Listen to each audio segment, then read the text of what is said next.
Hey everyone, What If Fan here, bringing you another exciting part of What If Ichigo awoke his true powers. You can find the fanfic title and the original author's name in the description below. Make sure to check it out and show them some love. If you enjoy the video, don't forget to like, subscribe, and ring that notification bell so you never miss an upload. Alright, let's jump into it. Chapter 18, Außerdienst, Man Down. What is going on with me? Why can't I hit her? Suifeng gritted her teeth and dusted herself, after she had crashed to the ground once more. Her opponent, the stern Ritterji, a small girl, was madly giggling at the sight of the captain repeatedly rolling in the dirt. She sucked on her lollipop and plucked it out of her mouth. Ah, you were funny at the beginning, but now, you're just boring. What happened, Captain Bitch? She asked, holding her lollipop in her left hand. Suifeng took a deep breath. The bad language coming from a childish and innocent face of the Quincy was greatly annoying her. It was also messing with her concentration, and she couldn't allow that. She needed to find the way how to fight the girl. Every time I come close to striking her down, she just turns at me and I feel like my heart is being squeezed. What is this? She furiously thought. There just had to be a reasonable explanation for this. A few words coming from her Zanpakuto resonated in her mind and she widened her eyes in horror. No! I refuse to accept it. My heart getting squeezed every time she looks at me is because I fell in love with her on first sight? No, I belong to Yaruchi-sama. When she realized what she just mentally screamed, Suifeng's concentration on the fight completely evaporated and her cheeks obtained a pink tint. She clutched her head and violently shook it. Liltato tilted her head when she saw the captain behave oddly, but deciding it wasn't a very interesting sight, she sighed. Raising her right arm, she stuck her index finger forward and aimed it at Suifeng. In an instant, a bright small arrow formed at the tip and with a smile, she fired it at the Shinigami. The captain of the 2nd Division sensed the incoming attack and rolled to the side. Her face was a bit flushed, but it was quickly fading. Damn, for a second I lost the sense of reality. She berated herself and jumped behind a short wall, when the Quincy girl shot another arrow. Crouching behind her cover, Suifeng tried to analyze the situation again, this time with a cooler head. Excluding what Suzumabachi said, this feeling I get when she looks at me really is just like when I'm close to Yaruchi-sama. But this girl can't create love just like that. There has to be something else. When she felt something hitting the cover, she flashed away. From the opposite side of the battlefield, she watched as the wall exploded to a small spiritual particles. This girl is dangerous. She muttered, and narrowing her eyes, she closed on her opponent again. When she was above her, she sheared with her legs, and with her right leg over her head, she kicked backwards, trying to hit the girl's head. Kazaguruma. Again, Liltato turned to Suifeng and smiled at her. The captain quickly looked away, at the ground next to the Quincy, and surprisingly, her leg connected with the head and blasted the girl away. As Liltato was crashing through the concrete walls, Suifeng landed on the ground and touched her chest. Nothing, no squeezing. Is it because I didn't look at her? What is her power exactly? She searched the area and her eyes found her lieutenant, Omida, still sprawled across the ground, motionless. She flashed next to him and studied his form. He doesn't look injured, but his Ryatsu was chaotic. How did she knock him out? Checking the man, she lightly kicked him and a groan escaped his lips, causing her to frown. She spun around when the wall on her right exploded into spirit particles. TCH, you knocked the lollipop out of my mouth, Captain Bitch. Liltato was back and she wasn't smiling anymore. It looked like she was trying to pierce Suifeng with her glare. Reaching to her pocket, she spoke menacingly. It seems I'll just have to. She trailed off, before pulling out a new lollipop. Take out a new one. She finished and the glare changed into a happy expression once more, causing a vein to pop on Suifeng's forehead. This little. She growled, but then she cursed. Damn it. She's practically unhurt. What is she, Kurosaki Ichigo? Recalling her spar with the substitute, an idea struck her. Dodging another arrow, she squinted her eyes and looked closer on Liltato's skin. Is it possible she has some sort of he arrow like Kurosaki? He did mention something about blood that should be similar to that, is this it? Come on, come on. Do something, Captain Bitch. Entertain me. My lollipop is getting sourer. Suifeng ignored the Quincy girl's ranting and thought about her next attack. Well, I'm not very keen on using it, but Keto sounds like a good test. I need to strike her from a distance. She muttered and gathered her Ryuryoku. You should be thankful, Urahara Kisuk, I get to try your own Keto. She thought with grimace and shot in the air. Hovering above Liltato for a moment, she pointed her Zanpakuto at her. If she can stop this, then things will be bad. Kaizo Heido number 4, Jigiki Byakurai. She exclaimed, and a powerful red beam shot from the tip of her Zanpakuto, heading straight at the Quincy. As she was falling down, Suifeng kept her eyes on her opponent, studying her closely. Liltato saw the Keto flying at her, but she made no attempt to evade it. She just narrowed her eyes and received the attack head-on, believing she would stop it with her skin. In the moment when the modified Keto touched the girl, Suifeng noted a web-like intriguing pattern on her skin, which appeared to absorb the attack. However, after a second, the modified Byakurai managed to pierce her skin and drilled a deep wound to the girl's shoulder, causing her to quietly cry out in pain. This proves it. She must possess this blood thing. That unpleasant man had informed me that he had created this Keto for Aizen and it could pierce a captain-class Shinigami with ease, but this girl received only a small gash. Suifeng grimaced at the outcome and with wide eyes, was forced to dodge a series of light arrows. This time, the girl seemed hellbent on truly killing Suifeng, and the captain of the 2nd Division was forced to use her fastest Chuanpa. Even with that, she received a shallow cut on her thigh and her upper arm. You bitch. Now I completely lost my appetite for lollipops. Liltato growled, his smile completely disappearing, and she raised both her arms and aimed all of her 10 fingers at Suifeng, charging an arrow at each one. She was cut off when her arms were hit by a spiked ball, causing her to almost lose her balance and trip. How dare you call the captain like that? From a far right, Omida exclaimed and pulled his Zanpakuto back to him. Finally decided to wake up? Suifeng called out to her lieutenant, who was breathing heavily and had a lot of sweat on his forehead. Sorry, Captain, she took me by dash. He trailed off as he was forced to dodge an arrow. Yelping a bit, he jumped behind a wall. With a frown, Suifeng charged another Keto. Heido number 31, Shikao. She fired a red orb of energy at Liltato, who evaded it this time. The spell, however, still hit the ground, and the resulting small explosion raised the dirt and obstructed her sight. Suifeng quickly flashed to her lieutenant. Report Omida. How did you lose to her, you lazy piece of fat? She inquired with a frown. Oh, I tried to attack her, but she smiled at me and I felt something squeezing my heart. Next thing I know, I'm on the ground. She walked up to me and continued to smile at me until I fainted. That's all.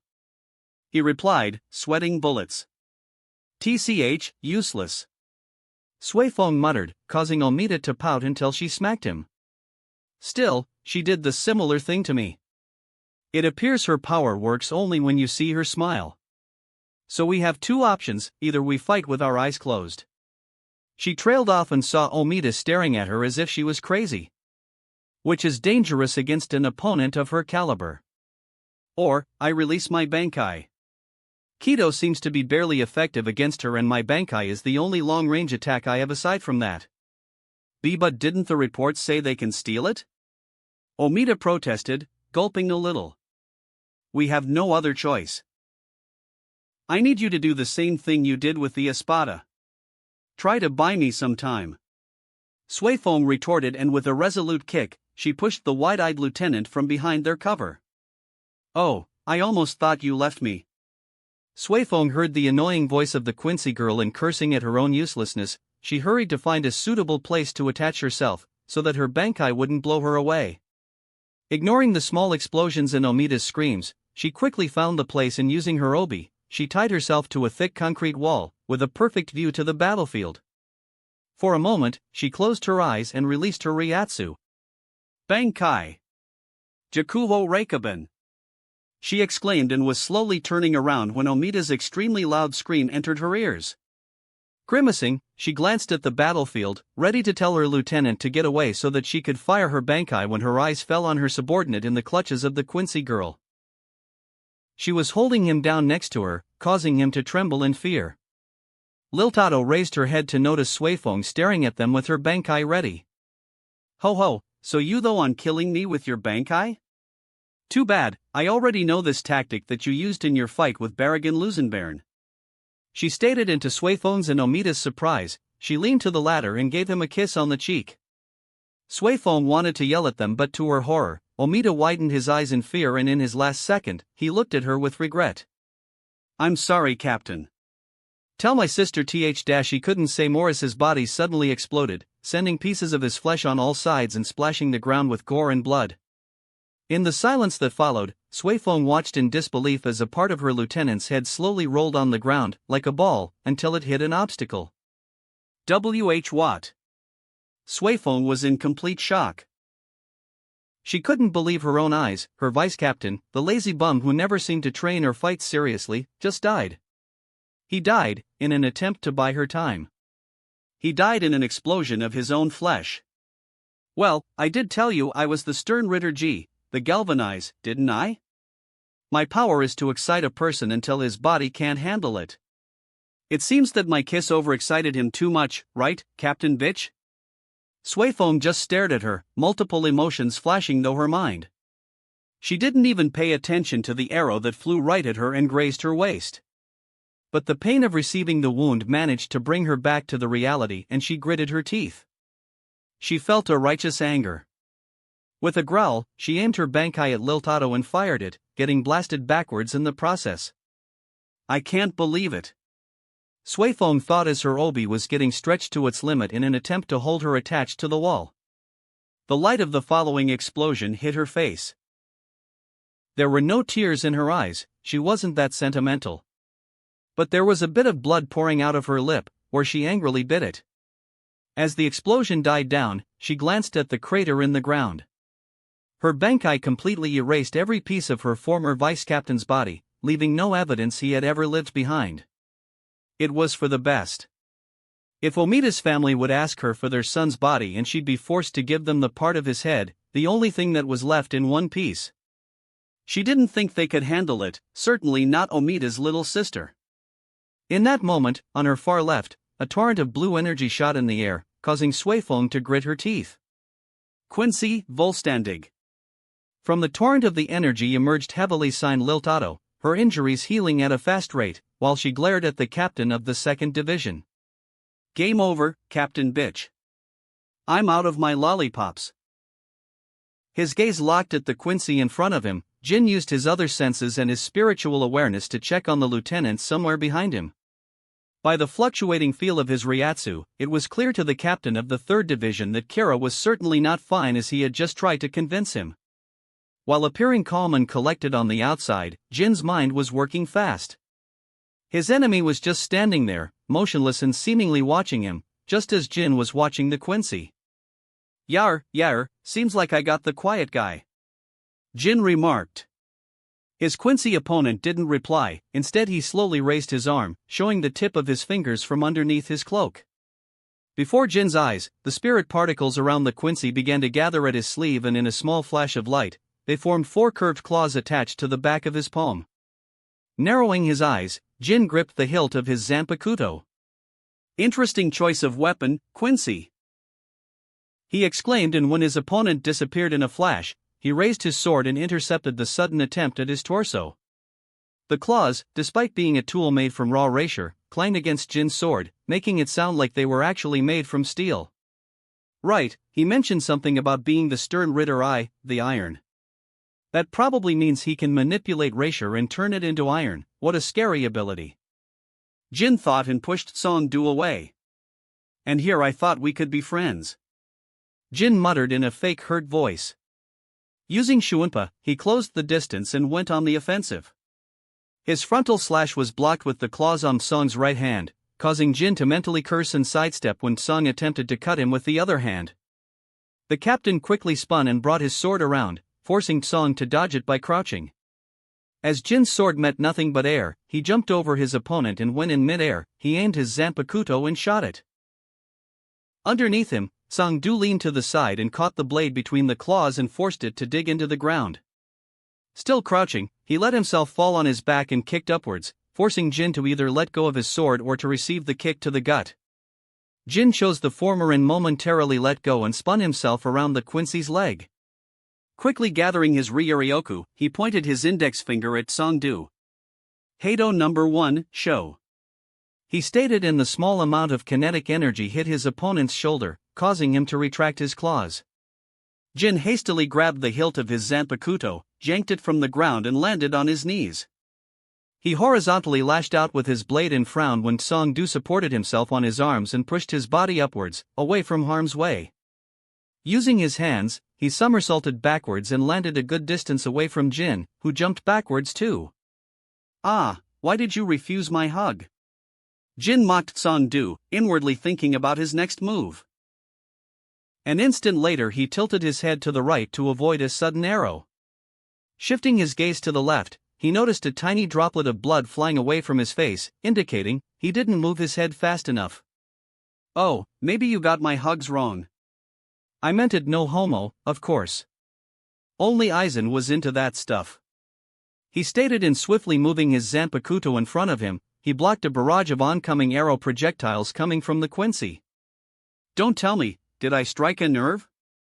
Jin asked and leaned backwards, barely evading a fast roundhouse kick, which was followed by an attempt to kick his legs from under him. Therefore, he was forced to jump above it. Song-do wasn't finished in making a full turn, his fist shot forward, heading to Jin's torso. From the corner of his eye, Jin noticed the glow of the spirit particles on the Quincy's hand, and so he brought up his Zanpakuto. The blade once again met the claws, but the strength behind the punch pushed him back a bit. Wisely, Jin let himself get pushed, and while doing so, he slid his Zanpakuto on the claws and pointed the tip at Song's stomach. With a grin, he triggered his Shurikai ability and his blade hit the Quincy straight into the gut, sending him flying across the area. Trying to use the situation, he flashed toward Song-do, hit the wall and shot his Zanpakuto at him again. From the swirled dust, the Quincy raised his arm and grabbed the extended blade, heading towards him with his bare hand, forcing it to miss him. When Jin saw no blood gushing from the man's palm, he grimaced and squinted his eyes, trying to get a better look at the hand gripping his sword. With wide eyes, he noticed the additional silver layer on its skin. He retracted his sword and watched as the blade slid along the silver skin, creating sparks. Damn, he can use his ability to coat his skin in iron too? Scary ability indeed. He cursed, and in that moment, he heard footsteps behind him. "You good, Izuru?" he asked. "Why, yeah. I wasn't that much injured, it just felt like something akin to a poison was spreading through my body, so I was trying to get it out of my system." Kara huffed and explained between the heavy breaths. "That's good, because this guy is trouble. I think I may have to use my Bankai." Behind his captain, Kira widened his eyes. "You can't. The report said they can steal it." Quickly shooting a bright red shikaho at Song-do, forcing him to jump away, Jin used the small distraction and glanced at his lieutenant. "Yeah, but we have no other choice. This guy has skin like Ichigo-chan." Kira stared at him with scared eyes, before gulping heavily. "Before you do that, we could try to work tea together, Captain. I'm sure we could do some damage like that," he stated in a shaky tone. Jin opened his eyes in surprise and a small chuckle escaped his lips. Yair, Izuru. I was wondering how long it would take you to propose an idea like this." He grinned and turned back to their opponent, who was slowly approaching them. "So, do you have a concrete plan in mind?" Kira glanced at his wabasuk and then at the multiple walls around them, the remnants of destroyed buildings. He shielded his face when debris from a small explosion nearby hit him, and he tried to ignore cries of the other Shinigami fighting all over the Siritii. "I could try to use my wabasuk on the walls while the captain would try to force the Quincy under it. When in position, I'll tumble the wall on top of him.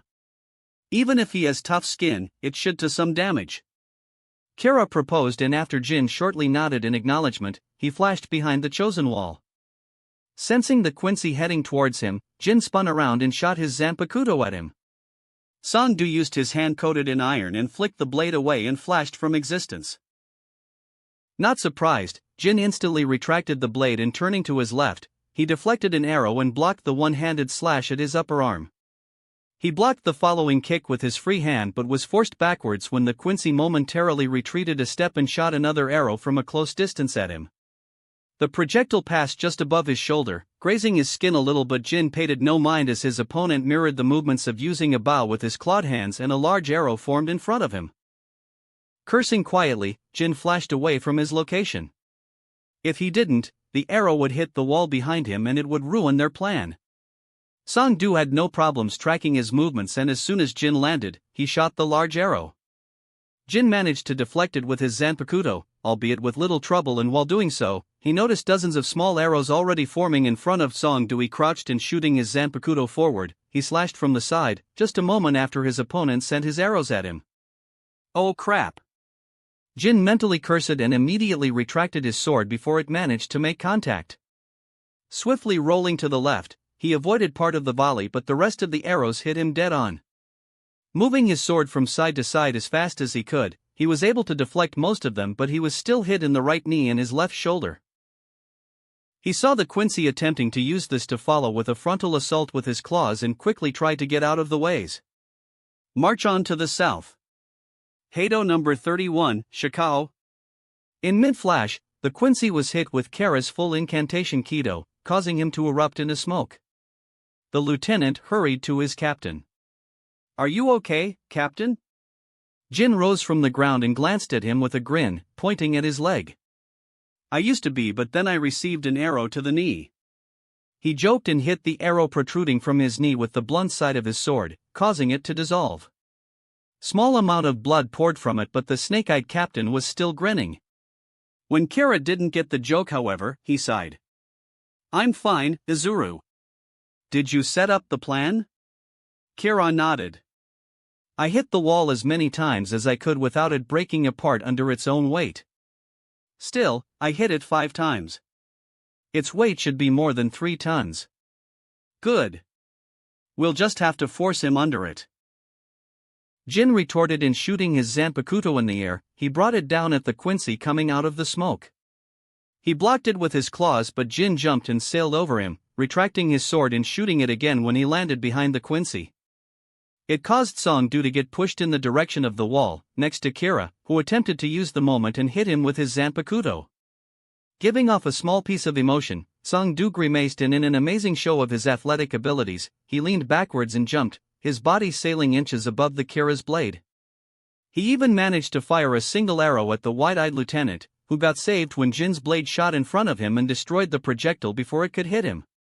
Kira gulped, and mentally thanking his captain, he jumped away, gathering his Ryuryoku.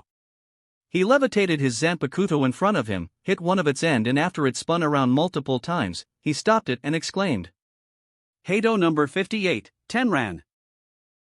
A tornado-like blast was shot at the Quincy, causing him to get pushed even further backwards and hit the wall. Seeing that, Jin grinned and shot his Zanpakuto and sliced the wall behind the man. Song-do quickly turned around, and when he noticed the block of concrete falling on him, he widened his eyes. However, he reacted instantly, and using the Herenkyaku, he flashed to the left.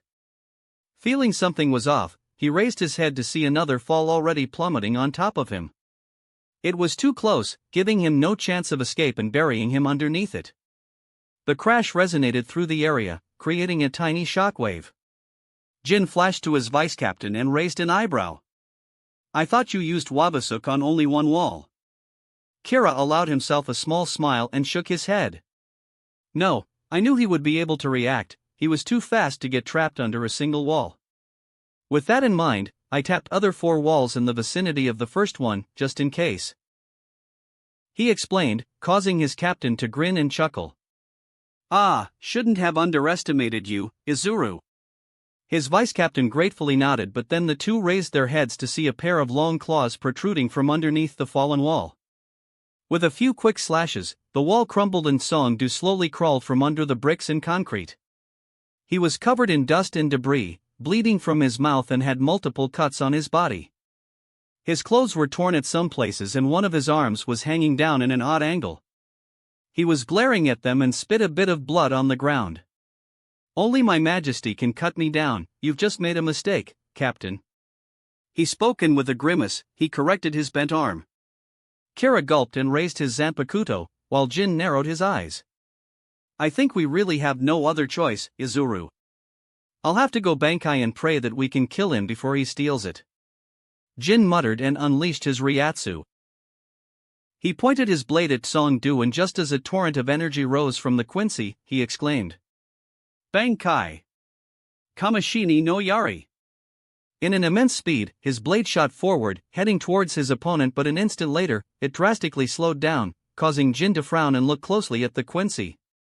When the torrent of energy died down, he was able to see his Zanpakuto embedded in a thick wall made of iron, lying in front of Song-do. It was pierced through, but the sheer thickness of it managed to slow the sword before it could touch the man, who was sprouting a pair of iron-looking wings from his back. "Quincy, Volstandig," Song-do stated and stared down at the duo. Jin's frown increased and he retracted his Zanpakuto back, leaving a hole in the iron wall. "Izuru, try not to lose your eyes from him, or else you're dead," he said to his lieutenant, who gulped once more. Toshiro intently stared at his opponent. The Quincy man in front of him didn't look that dangerous at all. However, the fact that his lieutenant was somewhere behind him, trying to yank blades out of her body, proved him otherwise. She had told him the name of the man. Shezdomino, a stern Ritter L, the lag. Toshiro had no idea what that letter or the word meant. The only thing he knew was what Matsumoto had told him. The man was able to hit her and Kira even if they had thought they had got out of the way. Why was that? Was it a Quincy thing? Was it something only special to that man? Toshiro didn't know. So far, ever since he had intercepted the attack meant for Matsumoto, Toshiro didn't have to move an inch. The man hadn't attacked him, nor did he even attempt to. It was weird. Was he waiting for something? Toshiro allowed himself to quickly glance at his surroundings. They were behind the Kuchiki's compound, where no building, only nature, was. He didn't know if he should thank the heavens, as the lake nearby was full of water. Water he could easily suck the moisture from to create the ice for his attacks. His Hyarinmaru was already released. The opponent lazily standing in front of him was a Quincy, so he wasn't allowed to take things easy. He couldn't underestimate him. Without missing a beat, he swiftly raised his sword to intercept a stray arrow heading towards him from another battlefield. Keeping his eyes on the opponent, he saw him flick his wrist, and a rapier knife, the same Matsumoto was busy yanking out of her, flew towards him. Heeding the report from his vice-captain, he didn't budge from his position and instead brought his Zanpakuto down. The moisture sucked from the air created an ice wall in front of him. He widened his eyes. The tip of the knife was protruding from the wall on his side, just inches before his chest. The ice block managed to intercept it. But only barely. Toshiro grimaced. However, he noticed a tiny change in his opponent's expression. He expected the knife to hit me. Whatever that man's ability was, it was dangerous. Toshiro jumped backwards, to create a bigger distance between them. "Let's try this," he thought, and with multiple swings of his Hyarinmaru, he sent half a dozen of his ice dragons. With a virtual roar, they sailed through the air and tried to hit their target. Toshiro carefully watched the scene and saw the man slither around the ice dragons. It always looked like he would get hit, but just before the impact, the man disappeared and reappeared at a safe location. As the man's attention was aimed at the dragons, Toshiro didn't just stand there motionless and quickly gathered his Ryuryoku. "Heido 54, Heian," he muttered, and an oblong blast of purple energy flew from his hand at the place where he predicted the Quincy would land next. Watching closely, Toshiro saw the man reappear exactly where thought he would and slightly widen his eyes. Seemingly cursing, the man noticed the Kido spell and hastily threw 2 knives against it. The Heido hit the knives instead of him and completely eradicated them with flames. "Seems like I'll have to get closer." Toshiro wondered, and flashing close, just as his last dragon splattered against the ground, he slashed sideways, generating another ice dragon. Up close, he thought he could surprise his opponent, but he was forced to jump away when a barrage of arrows caused the dragon to shatter into small blocks of ice. Leaning backwards, he evaded one larger arrow. With wide eyes, he realized the mistake too late, and so he at least tried to yell. "Matsumoto! Get away!" The arrow had been speeding towards the location where his vice-captain had been tending to herself. Fortunately, when he turned his head, he saw the arrow hit nothing but the concrete wall far away from their position. "I'm here, Captain." He sighed gratefully and glanced at his left to see Matsumoto landing next to him. She casually flicked another arrow away with her sword, but Toshiro frowned. His vice-captain was obviously injured. With a click of his tongue, his gaze shifted back to his opponent. With Matsumoto backing him up, he flashed to the man and attacked him with a jab. "Growl, Haniko!" Behind him, Matsumoto released her shuriken, turning her blade into ash. She quickly maneuvered it to cover all sides of her captain, functioning as protecting shield. It was a good idea, as Toshiro flinched when his opponent dodged his jab and returned the attack with a holy arrow, before the young captain could react. Because of the ash shielding him, Toshiro emerged unharmed, but in his eyes, it only proved he was right. The Quincy was indeed dangerous.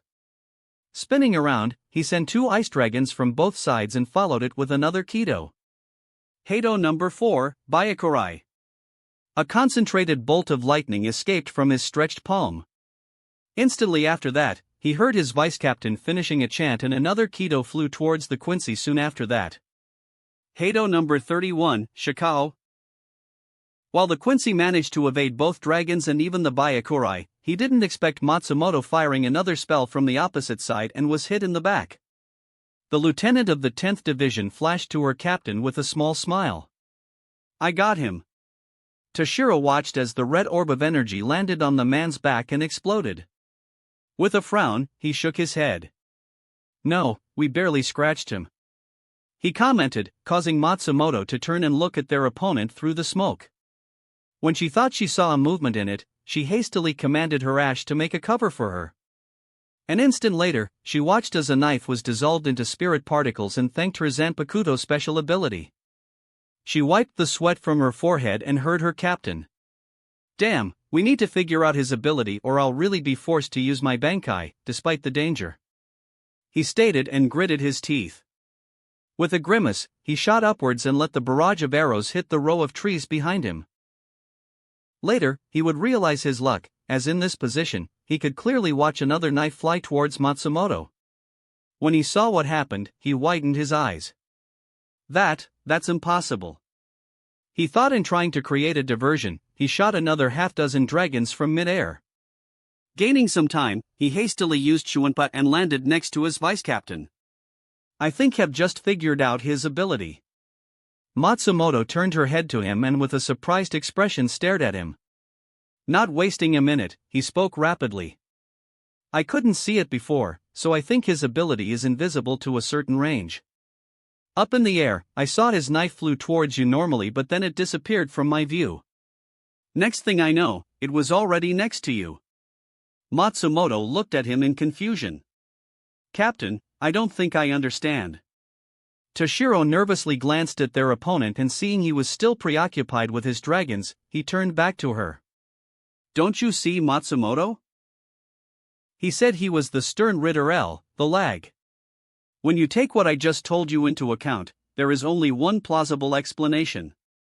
I think he can manipulate time for a brief amount of time, hence the lag. He quickly explained and watched as Matsumoto's expression changed from a comprehension to a shock. "That's..." Toshiro nodded.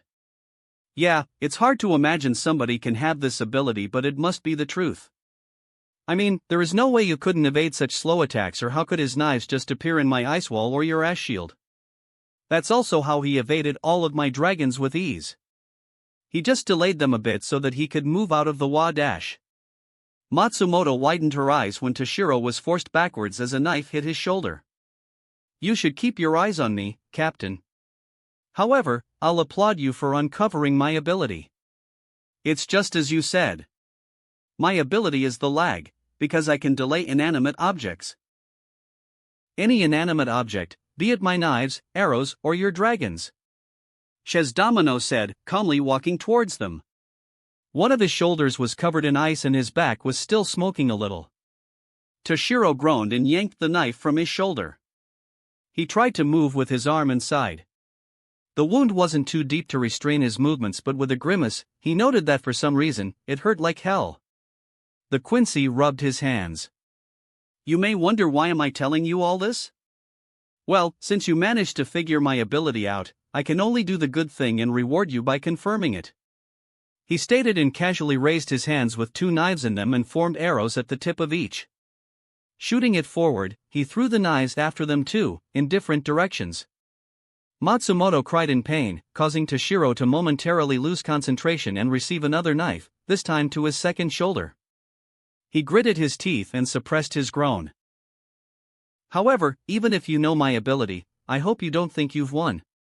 I can delay things anytime, so if you don't know the precise timing of my delay, you can't defend against it. What if I throw my knives and I use my delay immediately after that? What if I use my delay on multiple projectiles with different timings? Hard to imagine, right, Captain? Shazdomino exclaimed with a chuckle. His clothes fluttered when a blast of wind hit him and he watched as a heavy energy exploded from the young captain. Bankai. Daigurin Hyarin Maru. Toshiro yelled and a pair of wings made from ice slowly appeared on his back, with the ice traveling across his body, encompassing his hands and his legs in it too. I hope you don't think your words would scare me, Quincy. Toshiro growled and let the ice cover the wounds on his shoulders too. He heard huffing sound form where Matsumoto lied, so he concentrated on his opponent. I just hope I can take him down before he can steal my Bankai. He thought grimly and sent a huge ice dragon, a lot bigger than the previous ones, at his opponent. The distraction allowed him to flash next to a nearby lake and he touched the water surface with his Zanpakuto. Taking his sword out and swinging it in an arc, he shot an array of ice daggers straight at the Quincy. Guncho Tsurara. He flashed closer and swung his Zanpakuto again. Hyoria Senbi. A crescent of ice emerged from the tip of his Zanpakuto, flying in high speed. Seeing a movement amidst the attacks landing on the ground, he sent another crescent-shaped attack at the moving silhouette. Hyoria Senbi. From somewhere on his far left side, a stream of ash sailed through the air and circled around the figure. Nico Rinbu. The cloud of ash enclosed the Quincy, creating a deadly tornado that could shave a person's skin just with a simple touch. Toshiro lowered his sword and sensed his vice-captain land behind him. Quietly, they waited for anything to happen. The young captain knew the term overkill and was wondering if what he and Matsumoto just did was a one. Both of them glanced to the right, where the captain of the 3rd Division, along with his lieutenant, were fighting their own enemy. They did it because a torrent of energy shot upwards in that location, catching their attention. An instant later, the similar thing happened at their battlefield too, and the energy blew Haniko's ash away, revealing Shazdomino with a pair of torn-looking pair of wings full of holes. He was bleeding from multiple cuts and gashes, but to the pair's shock, they started to rapidly heal. Quincy Volstandig. The Quincy stated. It seems my colleagues are starting to use this, so I guess I should too. I am fighting, after all, against a Bankai. He tried to sound calm, but there was a hint of uneasiness in his voice. Toshiro gripped the hilt of his sword tighter. It seemed the Shinigami weren't the only one who could power up themselves. He recalled the report of Urahara Kisuke about a technique, which Ichigo's Quincy friend had used in past, a technique that sounded similar to this. Urahara called it "let's still." He also claimed that once used, that techniques caused Yurio Ishida to temporarily lose his powers. Say, Quincy, since you look a bit talkative. Is this something similar to a "let's still"? Toshiro asked and raised an eyebrow when Shazdomino grimaced and spit on the ground. Let's still. That ancient technique? No, this is nothing like it. As I thought, if he says let's still is ancient, then this is surely an evolved ability, and since apparently others can use it too, it probably doesn't have the same side effect of losing powers too. Either way, if the power-up from it is the same, we're screwed. Toshiro mentally cursed. Rukia had been a Shinigami for a lot of years, dozens of them, and during that time, she had learned not to worry about her colleagues. They were the same as her, warriors. It was particularly obvious when she and Rinji had joined Ichigo's group in the mission to save Oraheim from Hueco Mundo. Because of her attitude, Rinji had reprimanded Ichigo not to try and protect her as she was a proud warrior. This teaching came mostly from her experience and from the previous vice-captain of the 13th Division, Kaien Shiba. Obviously, she was still just a person and so she had emotions. She would feel uneasiness whenever one of her friends went onto a very serious and dangerous mission. However, this time, looking at the frail form of the captain, she felt an extreme worry. Jushiro Yukitake was a constantly ill person. His lungs were severely damaged from an unknown disease that he had been suffering from for as long as he could remember. Rukia was glad she was fighting alongside of him as his new vice-captain. Yet she could not shake that bad feeling, almost a premonition in her mind telling her that this could very well be her captain's last battle. She gripped the hilt of her Zanpakuto. While she was alive, breathing and able to move, she would not allow him to die. If the coughing fit attacked him, she would defend him with all of her might. Pushing these thoughts to the back of her mind, she concentrated on the opponent in front of her. She had an urge to curse while studying him. The Quincy in front of her was anything but an easy target. She couldn't read him at all and it was making her feel anxious. The only thing she knew about him was his name. Askin Naklovar. Rukia had never heard a name even remotely similar to his, but that was the least worrying thing at the moment. What made her feel tense was his unknown ability. She saw the fraction of it when he was walking out from the gate, when he had just seemingly crossed a distance without actually doing anything. Well, not that I don't appreciate curious glances, but you've been staring at me for quite a long time. Have you figured something out? I'm afraid not, Quincy-san. Yukitake politely replied. Rukia ignored the question. She didn't dare to lose their opponent from her sight, not even for a millisecond. Her Zanpakuto was already in a Shurkai state and she was contemplating which attack to use as first. She widened her eyes and rolled to the side when two arrows, one for each of them, flew towards them. Not as nervous as her, Yukitake just raised his arm. Bakuto number 8, Seiki. He calmly stated, and an orb of light blue energy formed at the back of his palm. The arrow meant for him hit the barrier, causing both of them to shatter. Interesting. You seem very calm, Captain, unlike your partner. She appears to be quite nervous. Is it because of my hair? It is, isn't it? Rukia watched as the Quincy nonchalantly blew the strand of hair away from his face. His action had no meaning, as the hair fell back at the same place, it only served as an attempt to aggravate the enemy.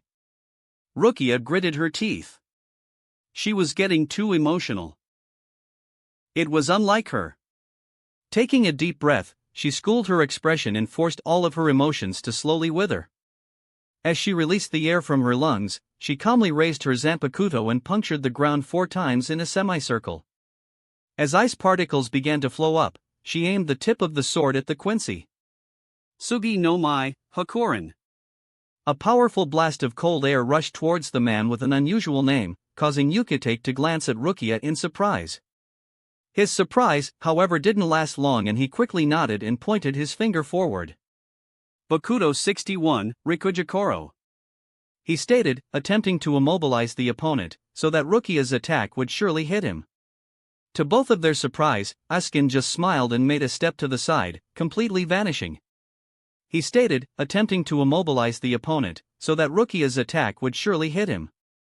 To both of their surprise, Askin just smiled and made a step to the side, completely vanishing from existence. The Kido spell and the blast of cold air hit nothing but an empty air. Only with centuries of experience, Yukitake was able to sense an oncoming attack and spun around and blocked an arrow to his knee. Rukia gulped, she wasn't able to notice the Quincy to reappear behind them at all. You sensed me well, Captain. The girl, not so much. Yukitake frowned and when the man disappeared again, he anxiously yelled at Rukia. Dodge, Rukia. Rukia widened her eyes and rolled to the side.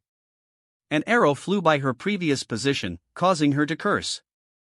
Damn it, I didn't train like crazy to be a nuisance. She angrily thought. All waves, rise now and become my shield, lightning, strike now and become my blade, Sojio no Kodawari. Yukitake released his shuriken and gave Rukia a short glance. I apologize, Rukia.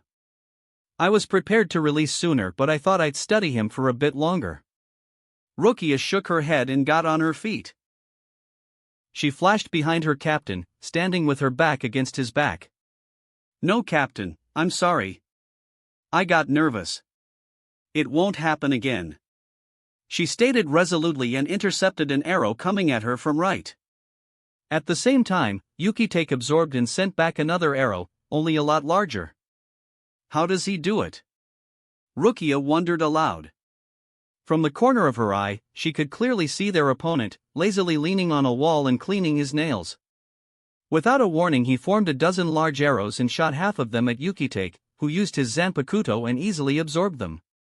Rukia narrowed her eyes. The man disappeared from her view again. Not wanting to leave him an opening, she hastily slashed her sword in front of her. Some no mai, Tsukishiro.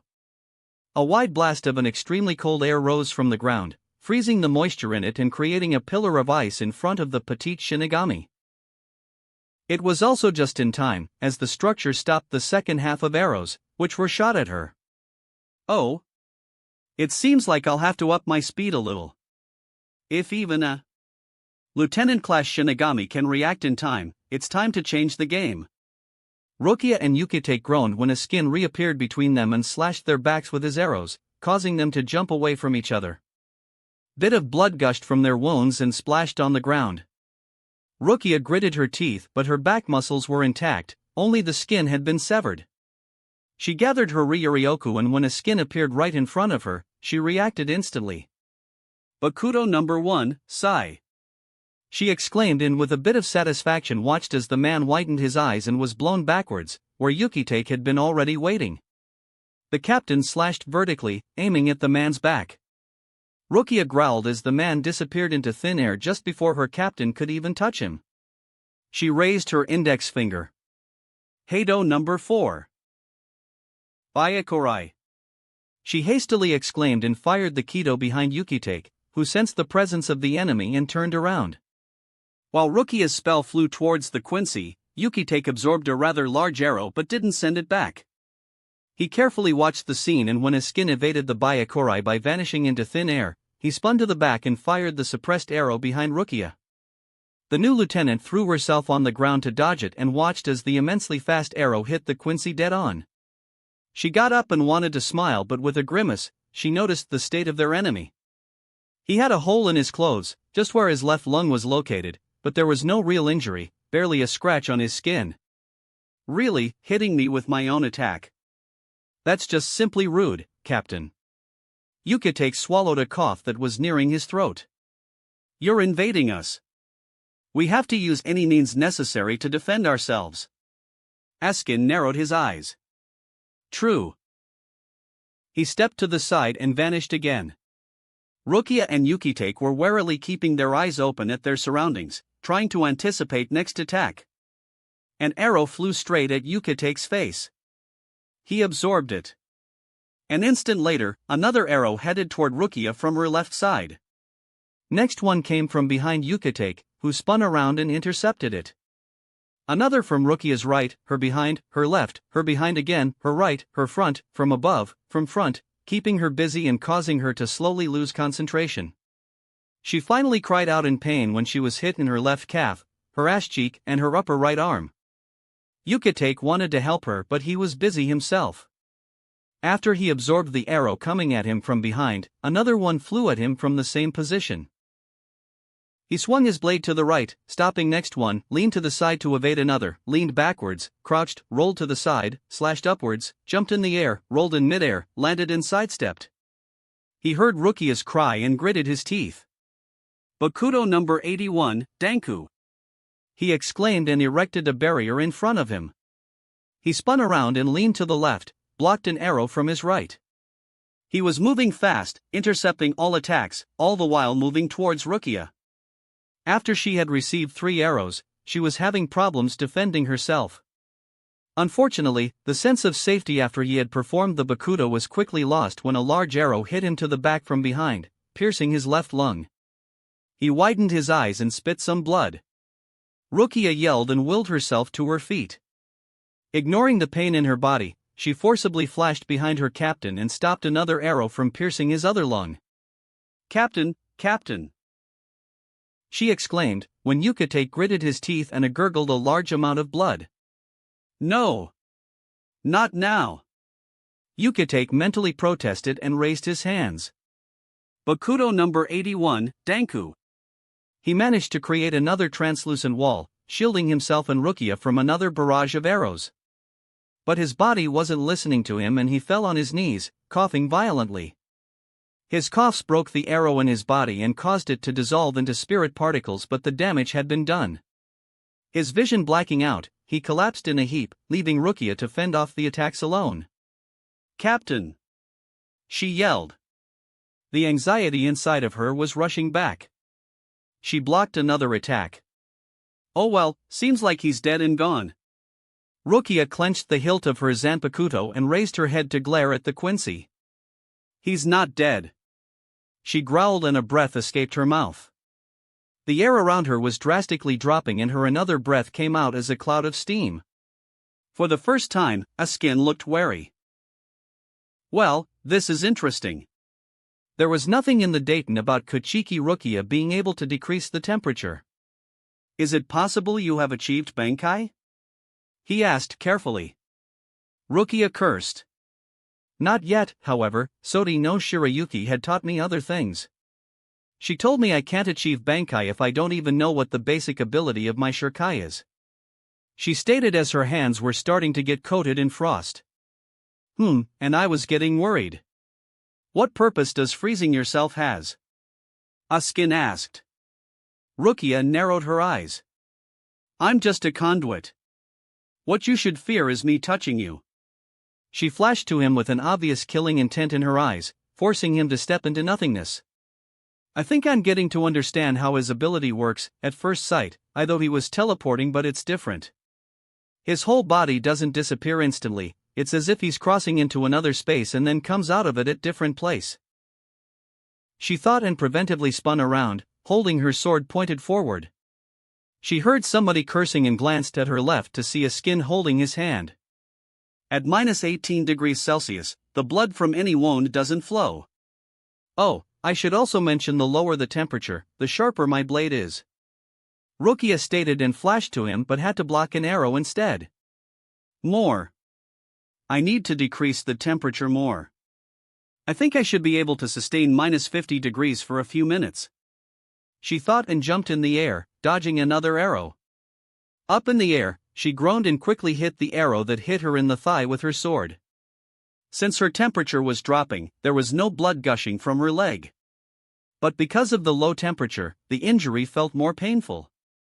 Instantly after landing on the ground, she leaned backwards, evading the arrow. Another one hit her in the foot, making her stumble a bit.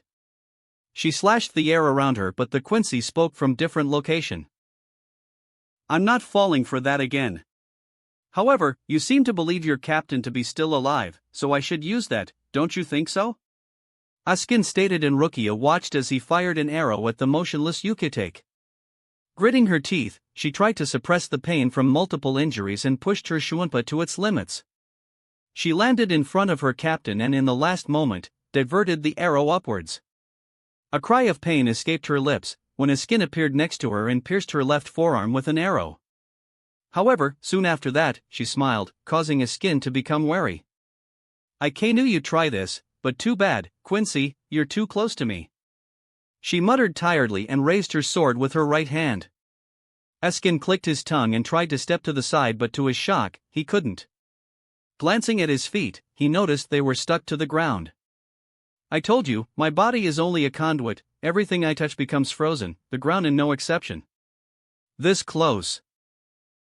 I can freeze your legs," Rukia stated and walked towards him, deflecting a few arrows while doing so. "Don't think you can cut me down, Kochiki Rukia," Askin warned her. She raised her sword and slashed down, but before she could hit him, she slowed down and only touched his body with the tip of her Zanpakuto. "I never intended to cut you down. I will merely freeze you, and only after that, I'll slice you," She watched as the frost was traveling across her opponent's body, slowly freezing him. -150 degrees, the most I can muster. She thought, and after a few more seconds of a silent protest from the Quincy, her skin was finally frozen.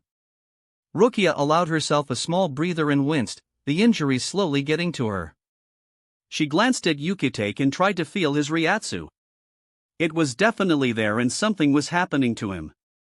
She shifted her focus back at her frozen opponent and raised her sword. This is the end, Quinn dash in mid-swing. She was cut off when a short outburst of energy exploded from her skin. It threw her backwards and she landed next to her captain, flinching in pain. Desperately, she looked up to see her opponent slowly moving his limbs, and a pair of flickering wings appeared behind him for an instant before dissolving into thin air. Ooh, that scared me. Eskin experimentally moved his limbs, trying to feel them. I do, however, must congratulate you, Kochiki Rukia. You forced me to use my Volstandig for an instant. That's amazing, for a vice-captain level Shinigami. Staring at her opponent, Rukia swallowed hard and glanced at her captain, who was still unconscious. She was alone. Alone and out of her league. It had been 10 minutes since the invasion of the Wandenreich had begun. Casualties on the side of the Wandenreich, 0.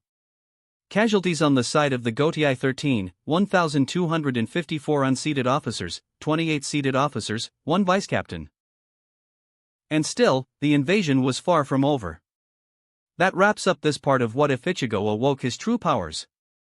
Thanks so much for listening. As always, new parts drop every 4 days, so be sure to stay tuned. If you enjoyed the video, don't forget to like, subscribe, share it with your friends, and please consider supporting the original author as well. See you in the next one.